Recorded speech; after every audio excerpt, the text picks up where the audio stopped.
करें start. So basically आज अपन क्या करेंगे, कॉर्पोरेट सोशल रिस्पॉन्सिबिलिटी का ये पार्ट है, ये समझ के लेंगे। कॉर्पोरेट सोशल रिस्पॉन्सिबिलिटी को समझने से पहले, आपके टेक्स्ट बुक के कंटेंट के अंदर घुसने से पहले मैं आपको इसका पूरा एक ब्रीफ ओवरव्यू दे देता हूँ, so that you understand the concept, not related to और not restricted to book only, लेकिन उसका प्रैक्टिकल नॉलेज भी हम लोग गेन करके लेते हैं। ठीक है, उसके मैं आपको अलग अलग ये भी दिखाऊंगा कि किस तरीके से बड़े बड़े कंपनी अपना CSR का खर्चा करती है। ठीक है, सबसे पहले तो बेसिकली अगर आप इस चीज़ को समझने की कोशिश करते हो, इसका टाइटल है कॉर्पोरेट सोशल रिस्पॉन्सिबिलिटी। राइट, हम लोगों ने कॉर्पोरेट का मतलब अभी तक का क्या समझा है, we are talking about all about business. Right, अगर आपको OCM के बारे में देखा है तो OCM के अंदर अपन सारी बिजनेस के बारे में ही बात करते हैं, बिजनेस के अलावा हम लोग पर्सनली कुछ भी बात नहीं करते इसके अंदर। Right, so when it comes to corporate, ये सिर्फ और सिर्फ कंपनी फॉर्म ऑफ ऑर्गेनाइजेशन को एप्लीकेबल है। इसका मतलब है कि अगर आप सोल प्रोप्राइटर के फॉर्म में बिजनेस कर रहे हो, अगर आप पार्टनरशिप फॉर्म के बिजनेस कर रहे हो, अगर आप जॉइंट हिंदू फैमिली के अंदर बिजनेस कर रहे हो, अगर आप कोऑपरेटिव सोसाइटी के फॉर्म में बिजनेस कर रहे हो, तो ये जो भी अपन कॉन्सेप्ट अभी पढ़ने जा रहे हैं, ये कॉन्सेप्ट उनको एप्लीकेबल नहीं है। ये कॉन्सेप्ट सिर्फ और सिर्फ कंपनी फॉर्म ऑफ ऑर्गेनाइजेशन को एप्लीकेबल है। मतलब अगर आप company form of organization operate कर रहे हो तो ही आपको ये प्रोसीजर पढ़ना है, तो ही आपको इसके हिसाब से चलना है, वरना ये फॉलो करने की कोई ज़रूरत नहीं है। नंबर 2, कॉर्पोरेट सोशल रिस्पॉन्सिबिलिटी का मतलब क्या है? इसका बेसिक मतलब ये है कि अगर आप कंपनी फॉर्म ऑफ ऑर्गेनाइजेशन हो तो आपकी कुछ सोशल रिस्पॉन्सिबिलिटीज़ बनती है। ठीक है, हम लोगों ने social responsibility towards consumer, towards employees, towards government, towards investors, ये सारी चीज़ें पढ़ के रखी है। अपार्ट फ्रॉम दैट, इसके अलावा भी कुछ आपकी जिम्मेदारी बनती है, और ये कॉर्पोरेट सोशल रिस्पॉन्सिबिलिटी के बारे में जो डिटेल्ड वर्जन है, ये हमारे भारत के अंदर एक कानून है जिसको कंपनीज एक्ट बोला जाता है। ठीक है, कंपनीज एक्ट के अंदर बेसिकली हर एक कंपनी के ऊपर मैंडेटरी ऑब्लिगेशन डाला हुआ है कि आपको कंपलसरीली CSR का खर्चा करना है। What is the meaning of CSR? CSR का मतलब यहाँ पे कॉर्पोरेट सोशल रिस्पॉन्सिबिलिटी का शॉर्ट फॉर्म है।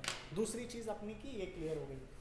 तीसरी चीज़ ये क्या बोलते हैं कि अगर आप कंपनी फॉर्म ऑफ ऑर्गेनाइजेशन हो और आपका बिजनेस प्रॉफिटेबल है, ठीक है, ये बात ध्यान से समझना, अगर आप company form of business organization चला रहे हो, पहला क्राइटेरिया। दूसरा क्राइटेरिया कि आप प्रॉफिटेबल बिजनेस हो, तो अगर आप प्रॉफिटेबल बिजनेस हो तो ही आपको ये प्रोविजन ट्रिगर होता है, वरना ये प्रोविजन आपको ट्रिगर नहीं होता है। ठीक है, तीसरी चीज़ ये लोग अपने को क्या बता रहे हैं कि अगर आप एक प्रॉफिटेबल बिजनेस हो या एक स्पेसिफिक लिमिट के ऊपर जा रहे हो ना, तो जितना भी आपका पिछले 3 साल का प्रॉफिट हुआ है उसका आपको एवरेज निकालना है।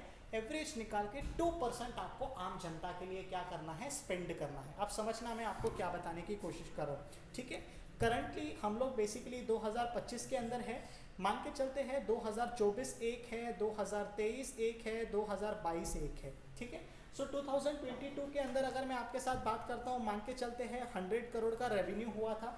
2023 की बात करते हैं, मान के चलते हैं 200 करोड़ का रेवेन्यू हुआ था। 2024 की अगर मैं बात करता हूँ, मान के चलते हैं 300 करोड़ बेसिकली मेरा रेवेन्यू हुआ था। राइट, सो 2025 के अंदर मेरे को क्या करना है, इन तीनों ईयर्स के प्रॉफिट का एवरेज निकालना है। आपको पता है एवरेज कैसे निकालते हैं? कैसे निकालते हैं average basically? So can I say I can do like this, 100 plus 200 plus 300 divide by 3। Right, 3 कहाँ से आया? क्योंकि अपन 3 साल ले रहे हैं। इसके अलावा मेरा यहाँ पे फिगर कितना आ जाएगा? 300, 400, 500 एंड 600। सो कैन आई से 600 अपॉन 3, इज दिस करेक्ट? ठीक है, 600 अपॉन 3 अगर हम लोग करेंगे तो यहाँ पे मेरा कितना फिगर आ जाएगा? 2। सही है ना? Am I correct? तो कहना है यहाँ पे 200 करोड़ क्या है? ये 200 करोड़ मेरा एवरेज प्रॉफिट है। Absolutely yes. इस 200 करोड़ का, इस एवरेज प्रॉफिट का आपको क्या करना है? एवरेज प्रॉफिट का 2% आपको निकालना है और आपको सोशली इसको स्पेंड आउट करना है। अब जैसे फॉर एग्जांपल 100 करोड़ का 2% कितना होता है? It is 2 crore. 200 करोड़ का कितना हो जाएगा? 4 करोड़।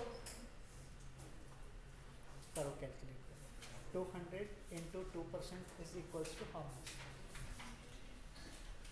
मैथ्स वाले बच्चे हो तुम लोग, अकाउंट्स वाले बच्चे हो, करो करो करो, तसल्ली के साथ करो। कैसे करते बताओ, आपको आता है? 200 इंटू 2 अपॉन 100 कितना आया? 4। तो कहना से ये लॉ अपने को क्या बोलता है? आपको 4 करोड़ कम से कम क्या करना है, सोशल रिस्पॉन्सिबिलिटी के लिए खर्चा करना है, आम जनता के लिए खर्चा करना है, सोसाइटी के लिए खर्चा करना है। सर मेरे को ना आपकी ये बात कुछ समझ में नहीं आ रही है। पहले बात तो आपने मेरे को क्या बोला कि ये कॉन्सेप्ट किसको एप्लीकेबल होता है, सिर्फ और सिर्फ कंपनी फॉर्म ऑफ ऑर्गेनाइजेशन को, बराबर। दूसरा आपने ये भी बताया कि ये कॉन्सेप्ट किसको एप्लीकेबल होता है, अगर आपकी कंपनी एक स्पेसिफिक लिमिट के ऊपर जाती है और आपकी कंपनी प्रॉफिटेबल कंपनी है तो ही आपको ये कॉन्सेप्ट एप्लीकेबल होता है, बराबर। This is what we have understood. Criteria number 3, जितना भी आपका 3 साल का प्रॉफिट है ना उसका आपको एवरेज निकालना है एंड एवरेज प्रॉफिट का 2% आपको चैरिटेबल पर्पस के लिए खर्चा करना है। अब समझना मैं आपको क्या बताने की कोशिश कर रहा हूँ, ठीक है। What is charity as per you and as per me, it can be different, हो सकता है क्या, या जो मैं सोच रहा हूँ मेरे हिसाब से चैरिटी ये है कि मेरे को मेरे फैमिली को बहुत अच्छी तरीके से संभालना चाहिए, उनको हर सुख पहुंचाना चाहिए, this is charity as per मी। लेकिन क्या आपके हिसाब से यही चैरिटी का मतलब होगा क्या, नहीं। सो कहना से आपके हिसाब से चैरिटी का मतलब अलग होगा, आपके हिसाब से चैरिटी का मतलब अलग होगा। अब मेरी बात आप ध्यान से समझना, अगर मेरे फैमिली के अंदर पूरी फैमिली, हाँ जॉइंट फैमिली की बात कर रहा हूँ, नाना की फैमिली, नानी की फैमिली, अगर ये सब मिला के मान के चलते हैं मेरे फैमिली के अंदर 10 छोटे छोटे बच्चे हैं, ठीक है, इनडायरेक्टली, और मेरे हिसाब से चैरिटी ये है कि मैं 10 को एक एक गाड़ी लेके दूँ, एक एक फॉर्च्यूनर लेके देता हूँ, तो कहना है सिर्फ 40 lakhs into 10 is equals to 4 crore, मेरे हिसाब से this is a charity. Is this a genuine charity what the government is trying to say us, yes और no? It is absolutely no. तो सरकार यहाँ पे क्या बोलती है, मैं बहुत अच्छी तरीके से जानता हूँ कि आप ये 2% का किस तरीके से दुरुपयोग करेंगे, इसके लिए आपको कहाँ कहाँ खर्चा करना है उसके बारे में भी मैं आपको पूरी एक लिस्ट दूंगा। वो लिस्ट के अंदर अगर उसका नाम है तो ही वो चैरिटेबल ऑर्गेनाइजेशन है एंड वहाँ पे ही आपको खर्चा करना है, वो लिस्ट के बाहर जाके आप कुछ नहीं कर सकते। तो वो लिस्ट कहाँ पे दिया है, वो लिस्ट उसी कंपनीज एक्ट के शेड्यूल 7 में दिया है। कहाँ पे दिया है, शेड्यूल 7 में दिया है। कहाँ पे दिया है, शेड्यूल 7। अब आप मेरी बात ध्यान से समझना, बहुत बहुत आसान तरीके से मैं इसको सामने रखने की कोशिश कर रहा हूँ, मैं चाहता हूँ इसको आप डीपली पढ़ो। हमारा OCM का जो चैप्टर है, हमारा जो OCM का सब्जेक्ट है, it is divided into 8 chapters, right. हर एक चैप्टर के अंदर अलग अलग कॉन्सेप्ट है, राइट। उसी तरीके से हमारे भारत के अंदर ना एक लॉ है जिसको कंपनी लॉ के नाम से जाना जाता है, और ये जो लॉ है ना इसके अलग अलग चैप्टर्स है, जैसे आपके OCM में अलग अलग चैप्टर्स है, और जिस तरीके से आपके हर एक चैप्टर के अंदर अलग अलग कॉन्सेप्ट है, उसी तरीके से लॉ के हर एक चैप्टर के अंदर एक एक कॉन्सेप्ट को एक एक सेक्शन बोला जाता है। क्या बोलते हैं, सेक्शन। तो उसी तरीके से कॉर्पोरेट सोशल रिस्पॉन्सिबिलिटी के बारे में सेक्शन 135 बात करता है। कौन सा सेक्शन नंबर बात करता है, 135। देखो आजकल का जो टाइम है ना वो बहुत बूमिंग टाइम है, स्टार्टअप वाला टाइम है। आप सब जो 11th एंड 12th स्टैंडर्ड के अंदर जो बच्चे हो, जो फाउंडेशन लेवल के बच्चे हैं, इनका स्टार्टअप का दिमाग अभी से चलना चालू हो जाता है। इसके लिए आपको इन चीज़ों के बारे में अभी से पूरी जानकारी होना ज़रूरी है। समझ में आ रहा है मैं आपके साथ बात कर रहा हूँ। जैसे ही कोई व्यक्ति आपसे CSR के बारे में बात कर रहा है ना, आपके दिमाग में 2 चीज़ें आनी चाहिए। पहला चीज़ तो आपके दिमाग में ये आना चाहिए, that is section 135, and second चीज़ जो आपके दिमाग में आना चाहिए दैट इज बेसिकली शेड्यूल 7। कौन सा चीज़ है, 2 चीज़ें। First is section 135, second is schedule 7। Section 135 क्या बताता है कि आपको कब ये प्रोविजन ट्रिगर होता है, शेड्यूल 7 बताता है कि आप कहाँ कहाँ खर्चा कर सकते हो। आर यू अंडरस्टैंडिंग मी, मैं आपके साथ क्या डिस्कस कर रहा हूँ। अब समझना, अपन एक एक चीज़ करके समझते जाते हैं, ठीक है, ज़्यादा कॉम्प्लिकेट नहीं करेंगे। ये देखो, ये बेसिकली आपके शेड्यूल 7 की पूरी लिस्ट है, ठीक है। ये आपके टेक्स्ट बुक के अंदर नहीं लिखा है, लेकिन मैं आपको इसके लिए लिख के दे रहा हूँ ताकि आपको ये चीज़ समझ में आ जानी चाहिए। CSR एक्टिविटीज़ करके है। CSR एक्टिविटीज़ बेसिकली आपके कंपनीज एक्ट के शेड्यूल 7 के अंदर दी हुई है। इसके अंदर हर एक चीज़ डिटेलिंग में दी हुई है। मतलब अगर आपको ये प्रोविजन ट्रिगर होता है तो आपको कहाँ खर्चा करना है ये हम आपको बताएंगे। अब थोड़ी सी मेरी बात आप ध्यान से समझना, मैं आपको क्या बताने की कोशिश कर रहा हूँ, उसके बाद अपने हिसाब से आप लॉजिक लगाना, ठीक है। मान के चलते हैं आई बिलोंग टू गवर्नमेंट, ठीक है, मैं गवर्नमेंट ऑफिशियल हूँ, आप सब दानी आदमी हैं, आप सब बेसिकली आपको कुछ ना कुछ तो चैरिटी करना है। समझना मेरी बात सिर्फ ध्यान से। अब अगर मैं गवर्नमेंट ऑफिसर हूँ तो मेरे को पता है कि एनिमल शेल्टर्स के लिए भी पैसों की ज़रूरत है, मेरे को पता है कि क्लीन वाटर के लिए भी पैसों की ज़रूरत है, मेरे को पता है कि पुअर के एजुकेशन के लिए भी पैसों की ज़रूरत है, मेरे को पता है कि जितने भी हमारे सैक्रेड रिवर्स है उनको क्लीन करने के लिए भी पैसों की ज़रूरत है, मेरे को पता है कि अगर हमको हमारे यूथ को डेवलप करना है तो स्किल डेवलपमेंट के लिए भी पैसों की ज़रूरत है। ये किसको पता है? ये मेरे को पता है। अब समझना मेरी बात, मान के चलते हैं आप एम्प्लॉय हो या बिजनेसमैन हो, आपने अपने प्रॉफिट में से, अपनी सैलरी में से थोड़ा सा पैसा निकाल के गरीबों को खाना खिला दिया, ठीक है? आपके हिसाब से आपने चैरिटी कर दी। ये सेम चीज़ आपने भी की, ये सेम चीज़ आपने भी की, ये सेम चीज़ आपने भी की, और सबने ये सेम चीज़ की। आप मेरे को बताओ, यहाँ पे जितने भी लोग बैठे हैं, अगर सब लोगों ने गरीबों को खाना खिलाया है तो क्या बाकी के एस्पेक्ट्स यहाँ पे फुलफिल हो रहे हैं? क्या नहीं हो रहे? आप तो अपने हिसाब से बोल रहे हो मैं तो चैरिटी कर रहा हूँ। अच्छा, चैरिटी करने के बाद भी हमारा देश आगे नहीं बढ़ पा रहा है, क्यों? ये दिमाग में आपके हमेशा क्वेश्चन रह जाएगा। इसके लिए सरकार आपका माइंडसेट क्लियर करने के लिए आपको क्लियरली बता रही है कि हमारे भारत को कहाँ कहाँ पे पैसों की ज़रूरत है। इनमें से कोई भी चीज़ आप सेलेक्ट कीजिए आपके इंटरेस्ट के हिसाब से, एंड उसके अंदर आप डायरेक्टली पैसा खर्चा कर सकते हो। We don't have any kind of problem. Pimpri Chinchwad अपना एक स्मार्ट सिटी है। स्मार्ट सिटी के अंदर अगर और पैसे लगाएंगे तो क्या अपने को कुछ बेटर मिलेगा? क्या नहीं। यहाँ पे जो बेस्ट मिलना था वो ऑलरेडी मिल चुका है। आपको पैसा रूरल एरियाज के अंदर लगाना है और उसको स्मार्ट सिटी जैसा डेवलप करना है, तब जाके अपना भारत आगे बढ़ सकता है। समझ रहा है मैं आपको क्या बताने की कोशिश कर रहा हूँ? तो शेड्यूल 7 के अंदर पूरी एक लिस्ट है कि आप कौन से काम एज अ CSR एक्टिविटीज के अंदर कर सकते हो, जिसमें से सबसे पहली चीज देखो, ये लोग क्या बता रहे हैं, eradicating hunger. What is the meaning of eradicating hunger? Hunger का मतलब क्या होता है? भूख। इरेडिकेटिंग मीन्स किसी की भूख की सत्यानाश कर देना। एक आदमी ऑलरेडी भूखा है, तुम उसके साथ झगड़ा करके और उसका भूख मार रहे हो, ऐसे। What is eradicating hunger? कहने से किसी को भी भूखा सोने की जरूरत ना पड़े, सिंपल लैंग्वेज में। Next they are talking about poverty and malnutrition. What is malnutrition? हमारे यहाँ पे बहुत सारे ऐसे स्कूल्स हैं जिनको मील्स जो मिलते हैं ना, दाल ऐसे पानी के जैसे दाल मिलती है। तो आप मेरे को बताओ, पानी के जैसे दाल अगर कोई व्यक्ति पिछले 4-5 साल से 10 साल से पी रहा है, जिस भी स्कूल में वो पढ़ रहा है, तो क्या वो बंदे के अंदर जितने भी विटामिन्स की ज़रूरत होगी, जितने भी कैल्शियम से रिलेटेड जितने भी और चीज़ों की ज़रूरत होगी, क्या उसको वो चीज़ मिलेगी? नहीं मिलेगी। तो आप यहाँ पे पैसा खर्चा कर सकते हो। सर हमने पैसा खर्चा किया है, आपको कैसे पता चलेगा? जहाँ पे भी खर्चा कर रहे हो ना, उसका प्रूफ आपको मेंटेन करके रखना पड़ेगा। This is point number 1। ठीक है सर, और कहाँ पे खर्चा कर सकते हैं?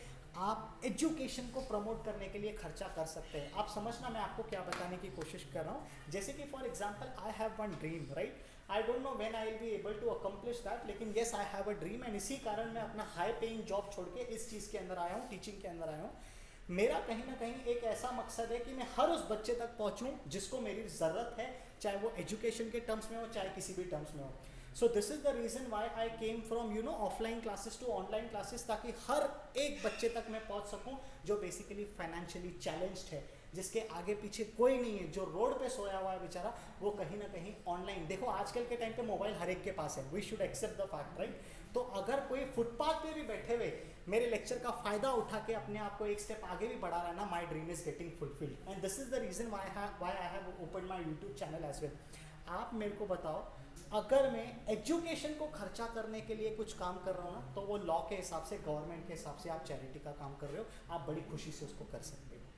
समझ में आ रहा है अपन क्या बात कर रहे हैं? तीसरा देखो, ये लोग क्या बात करने की कोशिश कर रहे हैं, improving maternal health. What is maternal health? What is maternity, paternity? सुना है आपने? क्या होता है मैटरनिटी, पैटर्निटी, मैटरनल हेल्थ? आपको पता है, एक चीज़ बताता हूँ मैं आपको। पुराने ज़माने में ना, I don't know whether you guys are aware और नॉट, लेकिन बहुत पुरानी अगर आप पिक्चर देखेंगे तो पुराने ज़माने में बेबीज़ घर पे डिलीवर किए जाते थे। जो भी हाकिम होते थे या जो भी सो कॉल्ड डॉक्टर्स होते थे जिनको जानकारी होता था उस चीज़ का, वो घर पे without any precaution, without any kind of safety net वगैरह अपना के, वो डायरेक्ट पुश करके they used to do the surgery and directly normal कैंची से उसको कट करके बात खत्म करते थे।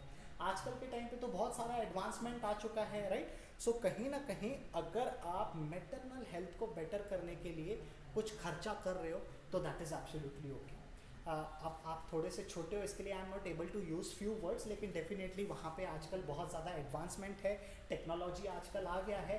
आप रोबोटिक सर्जरी भी कर सकते हो, फॉरेन कंट्रीज़ के अंदर ये टेक्नोलॉजी भी आई है जहाँ पे रोबोट्स बेसिकली चाइल्ड को बर्थ दिला रहे हैं, राइट। चाइल्ड को बर्थ दिलाने में आपकी मदद कर रहे हैं, पेन को थोड़ा सा रिलीव करवा रहे हैं। This is what they are trying to say, right.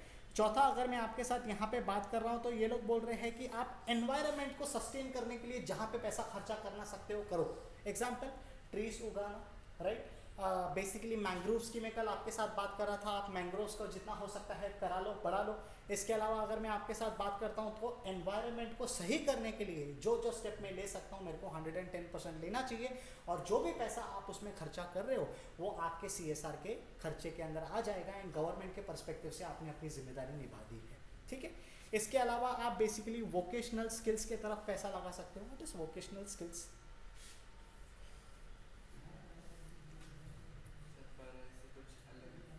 क्या अलग? स्वाहा? नहीं, मतलब कोई ऐसा स्किल जिससे आप अपने लिए कमा के that is why I said स्वाहा। किसी को तैयार करना कि यू कैन, ठीक है, आपकी बात में सेल्फ सर्वाइवल वाला फंडा। जैसे कि फॉर एग्जांपल मान के चलो, अगर मैं कोई पंडित जी तैयार कर रहा हूँ, अच्छी बात है ना, आप उसको अपने शास्त्र का नॉलेज दे रहे हो, आप उसको हमारे बैकग्राउंड का नॉलेज दे रहे हो, और वो बैकग्राउंड का नॉलेज हमारे जनरेशन टू जनरेशन देता रहेगा हमको। ये बात तो अच्छी बात है, इसमें बुरा क्या है। सो वोकेशनल स्किल्स के अंदर आ सकता है क्या? एब्सोल्युटली यस आ सकता है। आप उनको पैसे देके बेसिकली ये सारे के सारे काम करा सकते हैं, ठीक है। नेक्स्ट, अगर मैं आपके साथ यहाँ पे बात करता हूँ ना, तो जो वॉर विडोज है, वॉर विडोज यानी बहुत सारे हमारे जो आर्म फोर्सेस है, जो आर्मी के अंदर आ जाते हैं, नेवी के अंदर आ जाते हैं, एयरफोर्स के अंदर आ जाते हैं। कभी कभी सिचुएशन ऐसी हो जाती है ना, टेररिस्ट अटैक के तहत, या फिर मान के चलो वॉर्स के कारण किसी की डेथ हो जाती है, हमारे सोल्जर्स की डेथ हो जाती है, तो सोल्जर के पीछे जो फैमिली है ना, वो फैमिली को सपोर्ट करने के लिए हमारे भारत ने एक अलग से फंड बनाया हुआ है। तो अगर आप चाहे तो वो फंड में भी कंट्रीब्यूट करके थोड़ा सा अपना चैरिटेबल का काम कर सकते हो। That is actually acceptable, right. समझ में आ रहा है कि अपन क्या क्या डिस्कस कर रहे हैं? हम किसके बारे में डिस्कस कर रहे हैं, एक बार फटाफट याद दिलाओ। CSR, किसके बारे में डिस्कस कर रहे हैं? CSR, इसका फुल फॉर्म क्या है? Corporate social responsibility. कौन सा सेक्शन बात करता है? सेक्शन 135। कौन सा सेक्शन? सेक्शन 135। कौन सा लिस्ट कहाँ पे है? शेड्यूल 7। अच्छा, शेड्यूल 7 का ये जो लिस्ट है ये किधर है? शेड्यूल 7 का लिस्ट जो है ये बेसिकली कंपनीज एक्ट के अंदर ही है। उसमें सबसे पहला काम आप कहाँ क्या कर सकते हो? पहले काम के अंदर बेसिकली आप कहाँ पे ये पैसा खर्चा कर सकते हो? एराडिकेटिंग हंगर। आप मेरे को बताओ, इतनी सारी चीज़ें एग्जाम में याद रखना इज टोटली डिफिकल्ट। इसके लिए मैं आपको एक एक चीज़ हाईलाइट करके दे रहा हूँ, ताकि अगर आप उतना भी लिख के आओगे ना तो कहीं ना कहीं आपके फेवर में मार्क्स आएंगे, आप उसको बड़े अच्छे से अटेम्प्ट कर पाओगे, ठीक है। What is first? Eradicating hunger. What is number 2? Promoting education. What is number 3? improving maternal health. What is number 4? Environment sustainability. What is number 5? Vocational skills. What is number 7? It is war widows. अच्छा, इसके अलावा promote rural sports. What is promote or training to rural sports means? हमारे यहाँ पे cricket बहुत ज़्यादा चलता है, राइट। बच्चों के अंदर क्रिकेट का क्रेज़ है। आजकल के टाइम पे तो फीमेल्स का तो छोड़ ही दो, 4 चांद पे है वो लोग, इधर मेन से आगे निकल गए, तभी वर्ल्ड कप भी लेके आए। आप मेरे को बताओ, बॉक्सिंग के अंदर, क्रिकेट के अंदर, फुटबॉल के अंदर क्या हमारा भारत आगे बढ़ रहा है? यस। एंड जितने भी प्लेयर्स आपने देखे होंगे ना, उनके रूट्स बहुत छोटे गाँव से है, अगर आपने नोटिस किया होगा तो। I am not talking about all. See, there is n number of corruption in it. n number of corruption in it. ठीक है, अगर मान के चलो करप्शन की तो मैं कोई बात नहीं कर रहा हूँ, बस मैं आपको इतना बोल रहा हूँ कि 11 खिलाड़ी में से अगर 7 खिलाड़ी को आप नोटिस करोगे ना, तो ये लोग बहुत छोटे गांव से आए हुए रहते हैं। क्रिस गेल की अगर मैं आपके साथ बात करता हूँ तो वो भी बेसिकली पतरे के शेड के अंदर रहता था, और हमारे इंडियन प्लेयर्स भी ऐसे हैं, रह चुके हैं, जो पतरे के शेड के अंदर रहते हैं, लेकिन आज पूरे इंडिया को, पूरे वर्ल्ड को रूल कर रहे हैं in terms with cricket, right. अगर मैं आपके साथ बेसिकली बॉक्सिंग की बात करता हूँ, एक नाम आपके दिमाग में आना चाहिए, आता है दिमाग में ऑटोमेटिकली। आप मेरे को बताओ, क्या उसका बचपन अच्छा रहा है? सो कहना ऐसे आप गांव-गांव में जाओ, जो स्पोर्ट्स में अच्छा है आप उनको ट्रेनिंग दो, आप उनको प्रमोट करो, आप उनको स्टेट लेवल तक खिलाओ, आप उनको नेशनल लेवल तक खिलाओ, फिर आप उसको इंटरनेशनल लेवल तक लेके जाओ, ताकि वो डायरेक्टली इनडायरेक्टली हमारा देश का नाम रोशन कर सके। अनफॉर्चुनेटली अगर मैं चाइना के साथ कंपेयर करता हूँ तो चाइना ये काम कर रहा है। इसके लिए आपको ओलंपिक्स के अंदर फ़र्क पता चल जाएगा, कितने मेडल्स इंडिया को मिलते हैं एंड कितने मेडल्स चाइना को मिलते हैं। जितने हमको मेडल्स मिलते हैं ना, उतने चाइना को वार्म अप के टाइम पे मिल जाते हैं। We need to understand this, ठीक है।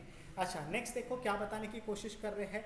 Contribution to prime minister national relief fund. अभी एक एग्जांपल समझना, what is national relief fund. National relief fund, relief मतलब हम सुकून पाने की कोशिश कर रहे हैं। अच्छा, कहाँ से सुकून पाना है? एग्जाम्पल, पंजाब में फ्लड्स आए थे, पता है रिसेंटली। तो जब फ्लड्स आए थे सारी तबाही हो गई थी, और जब तबाही हो गई थी तो तबाही के लिए पैसे कहाँ से आएंगे? वहाँ से रिकवर करने के लिए हमारे पास पैसे कहाँ से आएंगे?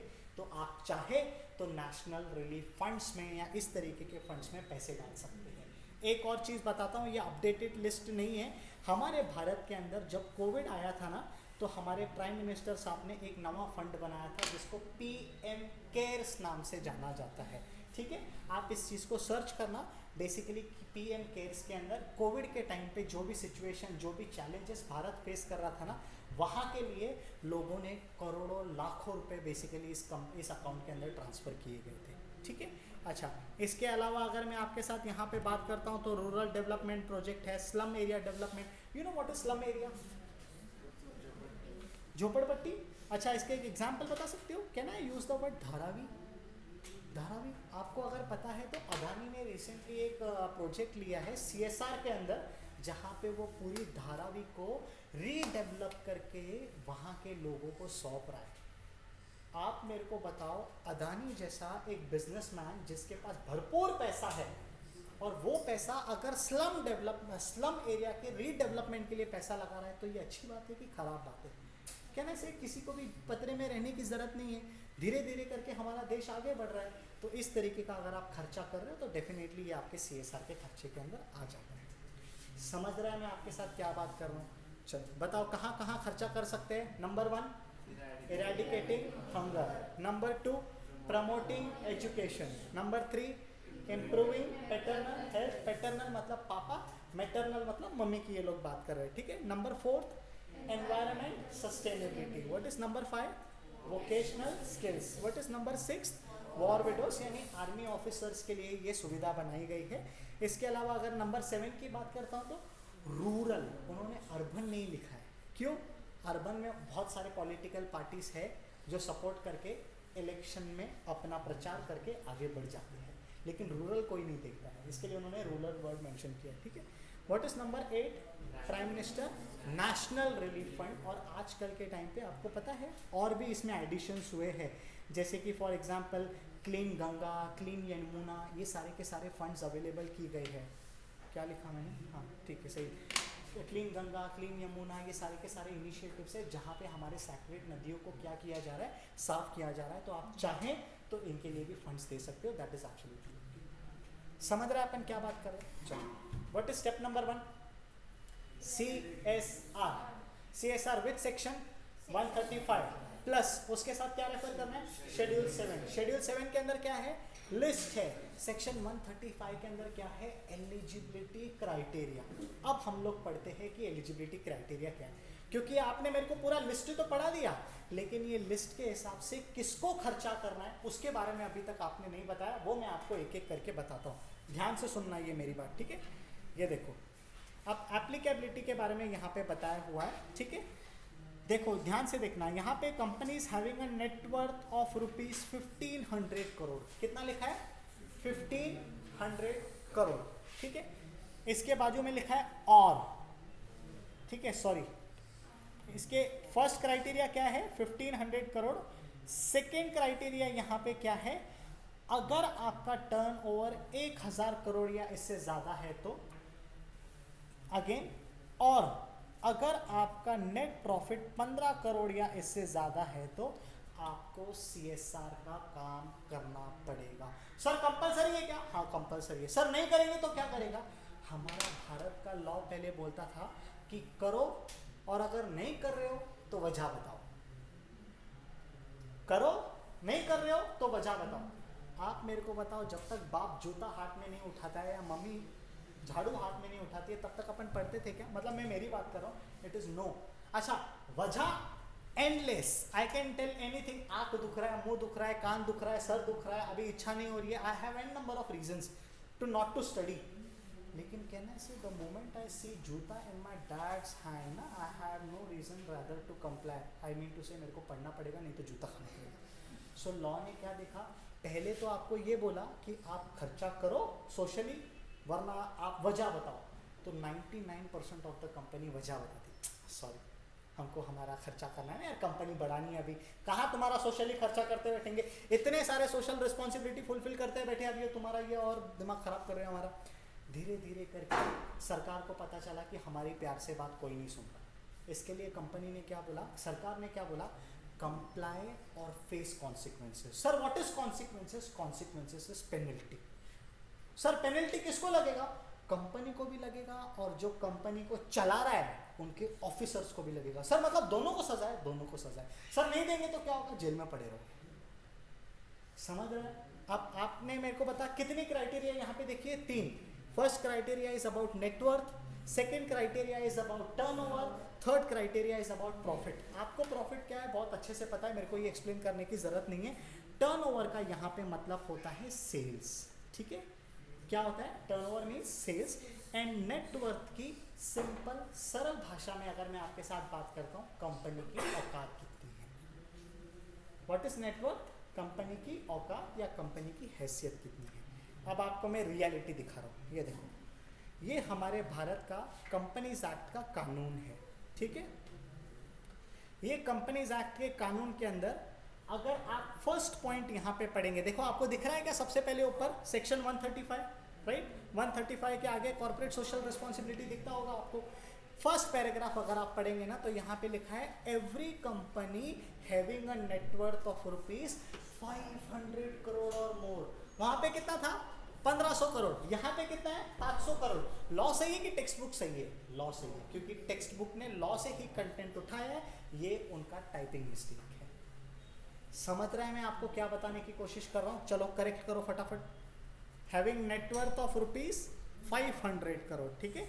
इसको 1500 करोड़ को काटो, 1500 करोड़ नहीं है, इट इज 500 करोड़। आपके टेक्स्ट बुक में 500 करोड़ है, मतलब उन्होंने करेक्ट किया है, वेरी गुड। और किसके टेक्स्ट बुक में है क्या 1500 करोड़? कर दिया करेक्ट, ठीक है? सेकंड देखो कितना है,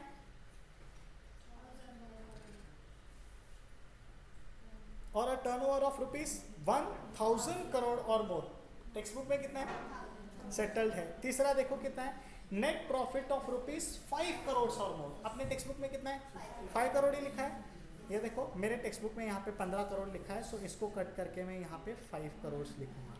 समझ में आ रहा है क्या मैं क्या बात करने की कोशिश कर रहा हूँ? About which section we are talking?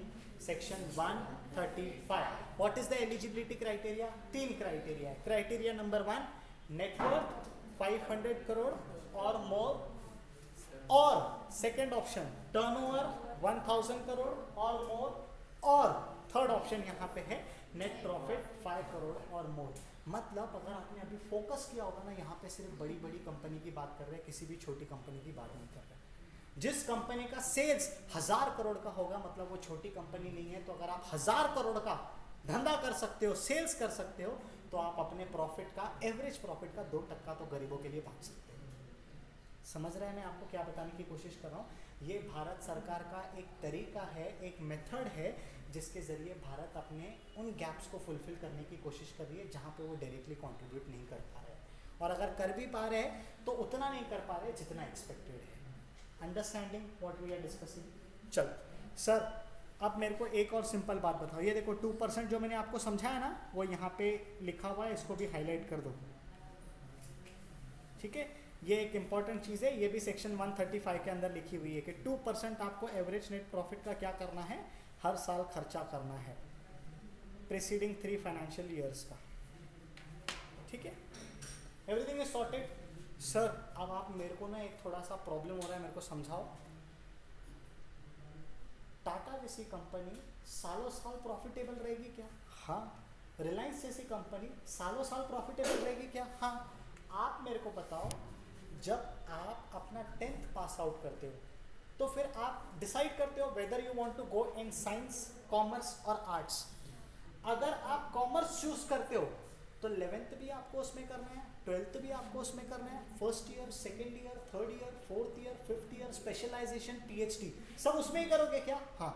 मतलब एक रास्ता पकड़ के आगे चलेंगे। उसी तरीके से हर एक कंपनी का कोई ना कोई तो सॉफ्ट कॉर्नर होता है। जैसे Tata has a soft corner with health care, कि मेरे को हेल्थ केयर के लिए कुछ करना है। टाटा ने कैंसर के लिए बहुत खर्चा किया है, कैंसर ट्रीटमेंट के लिए बहुत खर्चा किया है। उसी तरीके से हो सकता है HDFC बैंक बोलती होगी कि मेरे को एजुकेशन के लिए बहुत खर्चा करना है। I mean to say there are an number of list, there are an number of activities, लेकिन आपको कौन सी एक्टिविटी करनी है ये आप चूज कर सकते हो। सर फिर बाहर वाले को कैसे पता चलेगा कि आपने कौन सी एक्टिविटी चूज की है? हम लोग एक पॉलिसी बनाएंगे, उस पॉलिसी को नाम देंगे CSR पॉलिसी। मतलब हम कहाँ खर्चा करेंगे और जहाँ पे भी हम खर्चा कर रहेंगे हमारे खर्चा करने से क्या इम्पैक्ट हो रहा है, क्या कॉन्सिक्वेंसेस हो रहा है। सर नहीं समझा, एग्जाम्पल बताओ। When I was serving with Tatas, you know, so I had an opportunity, so for India in our company CSR के पॉलिसी इट वाज मेंशन कि हम लोग छोटे छोटे गांव के विलेजेस में, यहाँ पे आपको पता है खुले आम वॉशरूम्स जाए जाते थे, अभी भी जाए जाते हैं। So our company had an opportunity to invest उनके लिए बाथरूम बनाने के लिए। सो यस, ये भी एक तरीके का CSR एक्टिविटी है। उनको सारे के सारे वाइट बोर्ड्स डलवा के दिए, बेंचेस अच्छे करवा के दिए, they used to sit down. So कहीं ना कहीं डायरेक्टली और indirectly we are promoting education. Absolutely yes. तो आप अपना खर्चा कहाँ कर रहे हो और किस डायरेक्शन में कर रहे हो और उसका क्या इम्पैक्ट होगा, ये सब आपके CSR के पॉलिसी के अंदर दिखना चाहिए। समझ में आ रहा है मैं आपके साथ क्या बात कर रहा हूँ? See what they are trying to say, कि आपको क्या करना पड़ेगा, कहाँ कहाँ आप खर्चा करोगे, और जहाँ भी खर्चा आप करोगे ना उसके लिए आप CSR पॉलिसी बनाएंगे। आई एम नॉट श्योर वेदर ये चीज़ आपके टेक्स्ट बुक के अंदर लिखी है कि नहीं, ये देखो, बट यहाँ पे लिखा है a brief outline of company CSR policy including the overview should be mentioned. अपने को एक पॉलिसी बनाना है और इस पॉलिसी के तहत हमको खर्चा दर बाय स्टेप बाय स्टेप करते जाना है। सर एग्जाम्पल बताओ, इस साल जितना भी प्रॉफिट हुआ उसका 2% से मैंने सारे बेंचेस लेके दिए। नेक्स्ट साल जितना भी प्रॉफिट होगा उसमें से मैं सारे क्लासरूम में आपको वाइट बोर्ड दिलवाऊंगा। नेक्स्ट ईयर जब और मेरा प्रॉफिटेबल सिचुएशन हो जाएगा तो मैं प्रोजेक्टर और ये दिलवा दूंगा आपको, राइट। जब और प्रॉफिटेबल होगा नेक्स्ट ईयर तो मैं आपको कैमरा दिलवाऊंगा, PC दिलवाऊंगा, पैड दिलवाऊंगा, ताकि आप बच्चों को डिजिटल एजुकेशन दे सकते हैं। जब और पैसा होगा तो बच्चों के लिए labs, computer labs, physics labs, chemistry lab, यहाँ पे पैसा दूंगा। इन शॉर्ट कैन आई से, जो रस्सी मैंने पकड़ा है ना उसी को पकड़ के मेरे को आगे जाना है। ये कहाँ पे पता चलेगा? पॉलिसी में पता चलेगा। समझ रहा है? Nothing is out of our mind. जो भी हमारे दिमाग में है, जो भी हम प्रैक्टिस करते हैं, वही चीज़ यहाँ पे लिखी हुई है, कोई अलग नहीं लिखा हुआ है ना। एक और चीज़ है, हमको CSR की कमिटी बनाना है। What is the meaning of CSR committee? What is the meaning of committee? It's a group. आप मेरे को बताओ, कमिटी मीन्स ग्रुप। आप मेरे को बताओ, you know whose directors, who are directors, the one who manages the business. आप मेरे को बताओ, अगर एक कंपनी के अंदर 5 से 10 डायरेक्टर है तो क्या हर एक डायरेक्टर को कहाँ चैरिटी के लिए खर्चा किया उनको इंटरेस्ट रहेगा क्या? दे विल बी लाइक हटाओ इसको, हम खर्चा तब कर रहे हैं जब बिजनेस हो रहा है, और जब बिजनेस ही नहीं होगा तो ये खर्चा कहाँ से होगा? So let us focus on business. तो इसके लिए ये लोग क्या करते हैं, थोड़े डायरेक्टर्स को स्पेसिफिकली डेलीगेट करते हैं कि सर CSR से रिलेटेड सारा काम आप देखेंगे। तो उनको एक CSR का ग्रुप बनाना पड़ता है। उस CSR के ग्रुप को CSR कमेटी बोला जाता है। और यहाँ पे आपके टेक्स्ट बुक में लिखा है the CSR committee will consist of 4 director. This is not 4, this is 2। ठीक है, एक बार आप अपने टेक्स्ट बुक के अंदर चेक करो क्या लिखा है। 4 लिखा है तो उसको काटो, 3 लिखा है। बेसिकली अगर मैं आपके साथ स्ट्रिक्टली लॉ के टर्म्स में बात करता हूँ तो कंपनी लॉ क्या बोलता है कि 3 लोग होने चाहिए, लेकिन अगर आपकी कंपनी के अंदर 2 ही डायरेक्टर है तो आप 2 डायरेक्टर के साथ CSR बना सकते हो। समझ रहे हो? नहीं, अभी जैसे फॉर एग्जांपल मान के चलो, ये कमेटी क्या बोल रहा है कि आपको 3 डायरेक्टर्स होने की ज़रूरत है, लेकिन प्राइवेट कंपनी के अंदर आपको पता होगा कि 2 डायरेक्टर्स के साथ आप अपनी कंपनी स्टार्ट कर सकते हो। सो अगर आपके पास 2 डायरेक्टर्स भी है ना, तो आप 2 डायरेक्टर्स के साथ भी आगे बढ़ सकते हो। सो अगर आपके पास ज़्यादा डायरेक्टर है तो डेफिनेटली आप 3 लिखेंगे, लेकिन अगर आपके पास है 2 डायरेक्टर तो आप CSR के लिए एक अलग से नवा डायरेक्टर अपॉइंट नहीं करेंगे। This is what laws is. Are you understanding अपन क्या डिस्कस कर रहे हैं? लास्ट एक चीज़, सर आपने पूरी राम कथा बात बता दी, अगर मैंने आपकी बात नहीं सुनी तो क्या कर लोगे वो बताओ। ये देखो, अगर आपने हमारी बात नहीं सुनी तो नॉन कंप्लायंस करने का क्या नतीजा होगा? नॉन कंप्लायंस करने का पहला ये नतीजा होगा कि आपको पेनल्टी पड़ेगी। सर ये पेनल्टी किसको होगी? ये पेनल्टी बेसिकली कंपनी के ऊपर भी पड़ेगी एंड एवरी ऑफिसर के ऊपर भी पड़ेगी। कौन सा ऑफिसर सर? वो ऑफिसर जो बेसिकली कंपनी के इसमें जिसको जिम्मेदारी दी गई है। यहाँ पे पेनल्टी देखो कितना लिखा हुआ है, fine of not less than 50,000 विच में एक्सटेंड टू 25 लाख, ठीक है। And every officer of the company who is in default shall be punishable with imprisonment. Imprisonment का मतलब होता है तुम्हारी कंपनी को हम जेल में नहीं डाल सकते, लेकिन तुमको जेल में डालेंगे। इसके लिए तो CSR कमेटी बनाए कि डायरेक्टर लोग एक्सक्यूज ना कर सके कि सॉरी मेरे को नहीं पता था।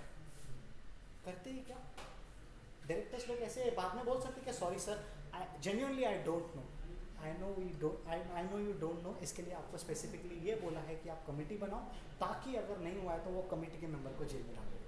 एंड कमेटी के मेंबर को पता है कि मेरे को जेल में जाना पड़ेगा, इसके लिए वो जैसे तैसे करके कंपनी से क्या करेगा, फटाफट पैसे खर्चे करवाएगा। समझ में आ रहा है ना?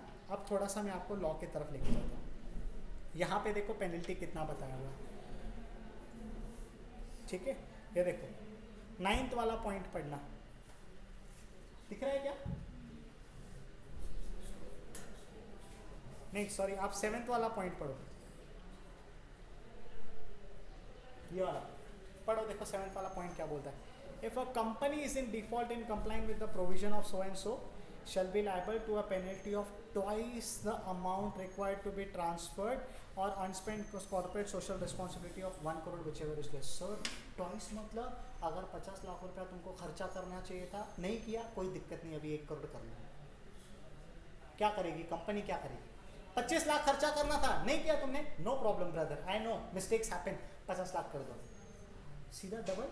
सो अगर डबल कर दिया तो आप क्या करोगे? फटाफट खर्चा करोगे, अपने को लफड़ा मांगता ही नहीं है, क्योंकि 1 रुपया भी अगर रह गया ना आपको दुगना पैसा देना पड़ेगा, डबल पैसा देना पड़ेगा। This is what the penalty which they have specified for company, ठीक है। और मैक्सिमम कितना है? 1 करोड़। बट अगर यहाँ पे देखेंगे तो मैक्सिमम उन्होंने कितना लिखा है? 25 लाख रुपीस लिखा है, ठीक है। तो यहाँ पे कितना है? 1 करोड़, और यहाँ पे कितना है? ट्वाइस द अमाउंट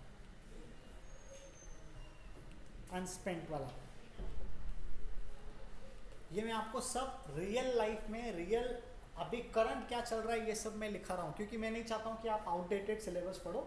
बस इतना ध्यान में रखना कि एग्जाम में जब आप लिख के आओगे तो आप अपने आप को थोड़ा अलर्टिव मोड में रख के आपके कॉलेज से बात करना, आपके कॉलेज के टीचर्स जो बोलते हैं आप उसके हिसाब से आगे जाना, सो दैट यू कैन चैलेंज जब कभी आपको इन मामलों के कारण मार्क्स काटे हैं तो, ठीक है। या तो आप सच लिख देना और नीचे ब्रैकेट में लिख देना currently this is the thing which is happening, आप दोनों लिख के आ जाना ताकि आपके मार्क्स बिल्कुल भी ना कटे। हाँ, yes, yes, मतलब for example if I was suppose to spend 1 lakh rupees, I have already spend 75,000, 25,000 is pending, तो 50,000 यू विल हैव टू, क्योंकि जो 75 है वो तो मैंने दे दिया है ना। समझ रहे हैं कि अपन क्या डिस्कस कर रहे हैं? अच्छा, ऑफिसर के लिए कितना पेनल्टी यहाँ पे बताया हुआ है देखो, and every officer of the company who is in default shall be liable to a penalty of 1/10 of the amount required to be transferred by company, ठीक है, और 2 लाख रुपीस। मतलब यहाँ पे कितना है? 1/10 ऑफ द अमाउंट है और यहाँ पे 2 लाख है। जेल की रिक्वायरमेंट हट चुकी है, ठीक है, रियल लाइफ में जेल की रिक्वायरमेंट हट चुकी है। सर ये तो गलत हुआ, क्यों हटाए जेल? अच्छा ना, जेल रहेगा तो फटाफट आदमी करेगा ना, समझना।